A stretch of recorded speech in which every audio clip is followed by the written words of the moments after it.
Hello, welcome back to the channel, The PROWIRC Method, where we discuss concepts from the book, Happiness and Well-Being Through Balance and Progress, The PROWIRC Method. Today, we're going to be talking about the topic of reverse engineering your goals to find your motivations.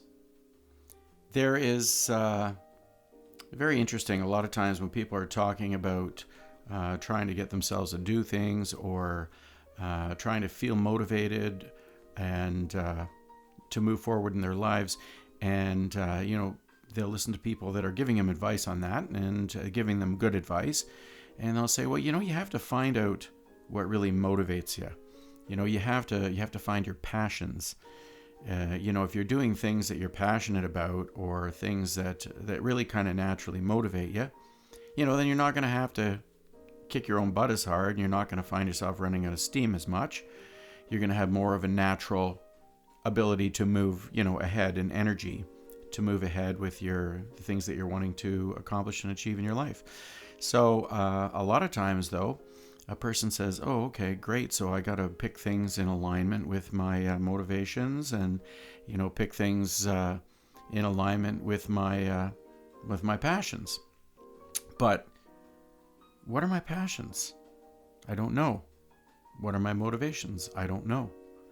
Now, sometimes, a person's going to, if you just talk about it briefly with someone, they could be, people know what they're passionate about and people know what their motivations are.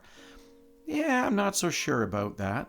I find a lot of times, because everybody comes up against those time periods where they feel kind of unmotivated or they feel not passionate about certain things they're doing or trying to do. And if they really knew where their motivations and passions came from, wouldn't they be able to use that information to always remain motivated and passionate? Anyway, that's just something to think about. Anyway, today we're going to use a technique that I have to actually reverse engineer goals, and you can also use it to reverse engineer things that you do in your relaxing time. And you can do that to find out, what have been your motivations in the past, and what have been your passions. We can get maybe a bird's eye view of those from working away on this on these little exercises here. So first of all, let's talk about goals. Now, I always say when I'm talking about goals, I say be suspicious of goals. Because it's amazing, great goals that are in alignment with you as a person and that are in alignment with your mission statement and are in alignment with your life. Great goals can be the things to really shoot for, and they can really make your life. As you achieve them, you can really enjoy that and enjoy your life, and that's what you're here to do. Accomplish your objectives. We can describe those as goals. Why do I say be suspicious of them? Because we often don't know where those goals came from. We are influenced by so many things in our lives. We're influenced by things we see on TV. We're influenced by things we see on YouTube. We're influenced by influencers now, professionally, people that are designed to influence us. From a young age, we were influenced by our parents. We were influenced by other relatives, other friends. People have said, gee, these are really good ideas. And we thought, they might be. And after we heard that long enough, we thought, yeah, those are good ideas. And then we've heard them say, okay, well, these would be good goals. And you go, I'll bet they are good goals. Well, if they're good goals, maybe they're good goals for me. And the reason that I say be suspicious of your goals, again, we just don't know what the genesis of those goals are. Is it something that I came up with because internally this is something that I'm really going to get into, that I'm really going to enjoy, that's going to mean something to me, that's going to be important for all of that? Or are these goals I've picked up along the way things that were important to other people, and I don't even know why I've picked them up? Anyhow, we're gonna have a little we're going to do an exercise where we're going to take your goals and we're going to reverse engineer them to see what your motivations were for those goals. And then from there, we're going to take a three-step process to, once we find out what those motivations were, we're then going to say, well, hey, are these goals actually moving us in the direction of that? and make an observation about that. So the first thing we're going to do is you're going to need to take a piece of paper, and you need to, at the top of it, you can put 4 columns from left to right, and in the first column you can put the word goal, and then after that in the second column at the top you can put the word why, and then third you can put the word experience, and you can put the word value in the fourth column. So now you have goal, why, experience, and value. And we're simply going to, what we're going to do is we're going to think over the last few years of our lives, and we're going to think, what have been some of our main goals? And, you know, it should be obvious to you, there will have been goals. Whether they were big goals or small goals doesn't even matter. You know, whether you had a goal to, maybe you wanted to, there was some sport you wanted to play. Maybe there was a goal, some object you wanted to buy or purchase or acquire, some skill you wanted to develop, some bit of knowledge that you wanted to learn, whatever. Any type of goal works for this exercise. And as a matter of fact, the more you do it, and the more type of goals that you choose, the more clear it's going to become to you what your motivations are like. So first we're going to take one of the goals and we'll write it in the top left corner underneath the word goal. Now, underneath the second word, there's going to be why. We're just going to write a one-liner. Why did I want this goal? Just the first thing that pops in your head. I want this goal because whatever. Underneath the experience, we're going to put, what was the experience I was hoping to get from that goal? And that one might be a little bit harder for you to come up with, but just take a minute and get that. And then underneath the next one, we're going to use the value. And we're actually going to relate the value to the one before it, experience. And we're going to say, what is the value that I wanted to get from this experience? And we're going to answer those 4 questions. And we can do that with a number of goals. Now, when I've done this exercise before, by the way, I've also done it where you could do goal, why, value, and then experience, because we actually say, you know, after we answer the experience, we say, what is the value we want from that experience? But you can also even switch that around. You can say, what was the value that this had? And then what was the experience I wanted from that value? Or what is the value I wanted from that experience? So, you know, as you're working away on this, you could do that 2 different ways. Anyway, as you answer these questions about these goals, under the experience and under the value column, those are going to be the payoffs. Those are going to be the motivations that you had for those goals. Okay? You are motivated by a certain experience you wanted to have, or you were motivated by a certain value you thought the experience would have, or by a certain value the goal had and the certain experience that you got from the value. So you're going to, right off the bat, when you get running through this, again, goal, why, experience, value. Put your goal, write your why, the experience, and the value, and then look at those experience and values and consistently see, what experience was I looking to get here? What are the values I was looking to get from the experience? Now, those are telling you a lot of things about your motivations. They're telling you a lot of things about yourself as a person. You pick goals because of these experiences and because of these values that you are looking for. Now, why are we, when we sort of draw the conclusions about this, why are we skipping over the second column, the why column? Well, the why column can be interesting enough, but just like the why column, the reason I have the 4 columns is that I think you can also be kind of suspicious of the why column. A lot of times, just like you got the idea about the goal from some influencer or something or someone that influenced you, you might have even got your why from someone or something that you thought influenced you. And by the time you get to the experience that you're looking to get, or the value you were thinking that you would get from that, you're kind of getting away from the part where you just sort of casual. I mean, you're having to think about those things, and they're really reflective of your desires, of your motivations, and, of the things that, of what your passions can be. So that's an interesting way to go about, reverse engineering these goals.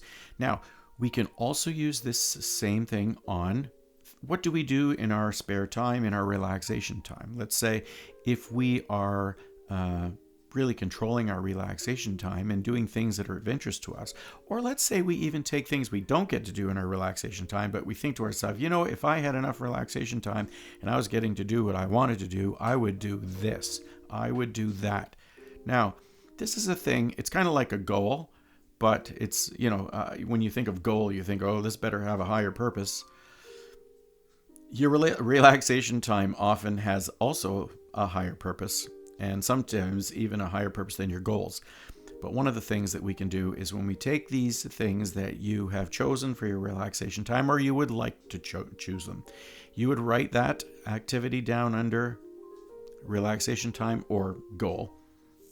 And then why? Why would you like to do that? What is the experience you would like to have? What is the value you would like to, you feel you would get from that experience?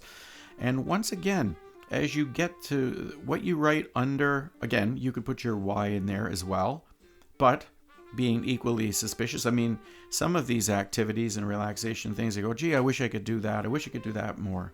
I wish I could golf more, even though I never go golfing and I've rarely been golfing. But some buddies of mine go golfing and they love it and they think it's great. I wish I could do that more. So, you might find out that your why is because you heard that some people had a really good time doing it. You talk about the experiences that you had, maybe the time you went, or the experience you think you would like to have, and the value that you think you would get from that. Now, it's just another method of coming up with those motivations and those passions. When you're coming up with the experience and the values, they're going to be more personally related to you, to your motivations and passions. You can skip over the why once again, because they can be, tend to be a little bit tainted by influencers. And then we're going to go down and we have another part of this exercise that now we're going to do. We've reverse engineered these goals and these relaxation time experiences. And so now what we're going to do is we're going to look back at those lists and we're going to ask ourselves, 3 questions here. And this is going to give us some big insights also about possible goals for the future or our motivations as well. But we're going to say, first question, those goals that we chose, and when we went over to, we had a why, then we had an experience, and we had a value. And the experience and the value that we thought we were going to get, that we hoped we were going to get, that we hope in the future we're going to get, and then we do these activities even, or as we got the goal and we attained it, is that the experience we actually had? Is that the value we actually got? Or, when we think about it, even if we're planning to do it, you say, okay, that's the experience I want and that's the value I want to get. But now let's just quickly, this is just a quick checkup. Do you think now, when we think of experience and value and we think of those specific things, when you relate them back to the goal, is that what you're going to get from those? Okay. If not, wow, we got to rethink that. If they are, great. Let's go on to the next question. Are these values and experiences that we're looking to have, are they actually aligned with our mission statement? Are they aligned with the personal mission statement that we've worked out for ourselves? Or are they in alignment with, if we haven't completed those exercises yet, or we don't have a mission statement, you're going to have a feeling for, generally things that we value in our life. And what we're going to say there is, do these values and experiences, do they actually hold value for us? Is this something that we even want? If not, we have to reevaluate those goals, or we have to reevaluate those selections for relaxation time. But if they do, and you say, okay, these are experiences, I think they're kind of in alignment with my mission statement or with my mission or what I think is important to me. And that's good. Then we can go on to the third question. The third question is, can we get that value or experience the same value or the same experience from another activity that's easier for us? And by easier for us, I mean, can we get that same value or that same activity from something that is more related to us, that is even more related to our mission statement, that is even more related to what we value and that type of thing. And that's going to be really interesting, because a lot of times you have a goal and it has some righteous things that, because you're looking for a certain experience in your life is what you're looking for. And you're looking for a certain value. And these things are called the payoff. If there wasn't a payoff, you wouldn't look for that goal. Now, sometimes we're going after a goal that's very tough to get. We put a ton of effort into it, and we grind it out for years to meet this goal. And we think, wow, okay, I'm getting that experience and I'm getting that value. But, now that it's taken like 3 years to do, or all of this time or whatever, I mean, do I really feel that it was worth all that time or whatever? If it's yes, then, I mean, that was a good goal for you, or that was a good activity for you. But, if you're finding that you're completing things, and that by the end of the day when you get them done, you're like, that was something, but that's not, I did get what I thought I was going to get there, but that's not something I would do again. It's not something that held enough for me. So this third question, reverse engineering and checking your motivations, that's all, folks. Anyway, by having this third question, you can actually, very early on in the process, is there an easier way for me to get that experience and for me to get that value? Those are the payoffs. Is there something, again, for something to be easier, it's going to be even better to suit it for you. So you might end up choosing an entirely different goal that comes up with that payoff, or comes up with that experience. Or when you think of it that way, it might cause you to refine that goal in such a way to say, okay, I was thinking about doing this type of project or that kind of thing, or, I wanted to acquire and do this type of thing, experience, learning, whatever. But once I did it, it went on for miles. It was a 4-year thing to learn a thing that in the end I got the experience, but the value, I don't think it was worth the 4 years. Maybe there's something that you could have learned, that you could have acquired, that you could have, gone out and done as an activity that would have taken a lot less time, still giving you exactly the same value and exactly the same experience. These are just, again, today this was ideas to reverse engineer your goals and reverse engineer your activities, so you can find out your motivations and find out the things that motivate you. And you see reoccurring topics here, and yes, you're going to find out where your passions are. Now, you can also take that information and reflect it back in your mission statement. And again, when you've taken the time, hopefully you've gone through one of the videos here, talk about your mission statement, or you've read the book Happiness and Well-Being Through Balance and Progress, or used the workbook that we have on the website, the PROWIRC method, that you can download. And if you've done that to create a mission statement, you can now take these reverse engineered goals where you found your motivations and your values and say,